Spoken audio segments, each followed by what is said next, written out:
So what's up mga kapatid, welcome back. Here is another review of the BlackBerry Q20 in 2023. Kaya po ginamit ko po siya ulit.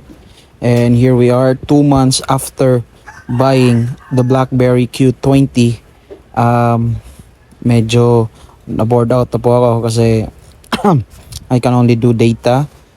Still connected to Wi-Fi mga kaibigan. Nakaka-receive pa din ng text. Nakakapag-call like a normal basic phone. But the only problem I have right now is that there are no available apps anymore for this phone. Sinubukan ko pong mag-inject ng Android dito pero hindi pa rin gumagana yung ibang apps. So basically the phone is just a phone for basic usage mga kaibigan, text, message, call. Ganun na lang po yung ginagamit ko siya. Ginagamit ko na lang po din siya bilang mobile hotspot.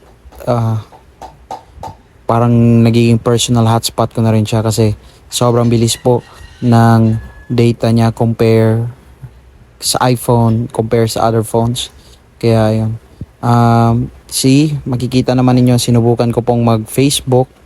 Medyo matagal lang po yung respond. Gumagamit po tayo ng free data dito. Oo, nakakapag free data naman po yung phone. So for emergency, nawalan ka ng Wi-Fi, parang ganon, you cannot access this on iPhone mga kaibigan. So, shoutouts to my dog. Yan po. Nakakapag free data po siya. Pero hindi na po ganon kabilis yung free data niya. Just an emergency phone lang po mga kaibigan.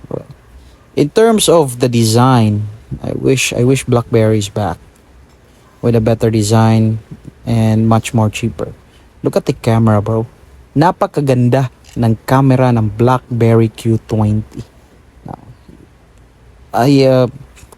Nanghihinayang ako sa phone na to kasi it actually provides better camera compared to the phones produced last 2013 and 2012. It was a premium phone. This is a premium phone. Wasted, no? By the company.